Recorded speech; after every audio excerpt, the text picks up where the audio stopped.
22കാരനായ കൊടും കുറ്റവാളി കരിന്തൽ തടങ്കിൽ. അയിരൂർ സ്വദേശി ദേവനാരായണനെയാണ് കരിന്തൽ തടങ്കിൽ വെച്ചത്. പ്രതിക്കെതിരെ നിരവധി വധശ്രമ കേസുകൾ.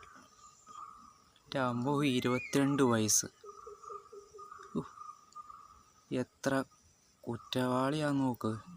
22 വയസ്സിൽ തുടങ്ങി കുറച്ച് വയസ്സോടെ കഴിഞ്ഞാൽ ഇവൻ ആരായാൻ?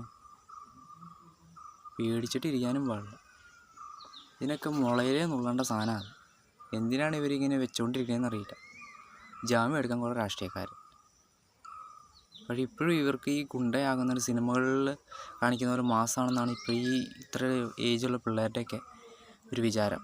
പക്ഷെ അത് സിനിമ വേറെ, ജീവിതം വേറെ. അതുപോലെ ഈ സിനിമ കണ്ടിട്ട് പകുതി പേര് ഗുണ്ടായിസിലേക്ക് തിരിയുന്നുണ്ട്. അത് വലിയൊരു ഹീറോയിസം ആണെന്നും പറഞ്ഞുകൊണ്ട്. പക്ഷെ അതൊന്നും അല്ല. റിയൽ ലൈഫിലേക്ക് വരുമ്പോൾ ഗുണ്ടകളുടെ ജീവിതം ദുരന്തപൂർണ്ണമായിരിക്കും. നാളെ വാളെടുത്തവൻ വാളാലെന്ന് പറഞ്ഞ പോലെ നാളെ ഇതുപോലെ ഈ കുറ്റകൃത്യം കണ്ട് ഇതുപോലെ കുറ്റകൃത്യം ചെയ്ത് കിടന്നാൽ നാളെ നിങ്ങളും ഒരു കത്തിപ്പിടിത്തീരും. അതുകൊണ്ട് ഉള്ള നേരത്തെ നല്ല മാന്യമായി ജോലി ചെയ്ത് ജീവിക്കുക, ഇതേ പറയാനുള്ളൂ.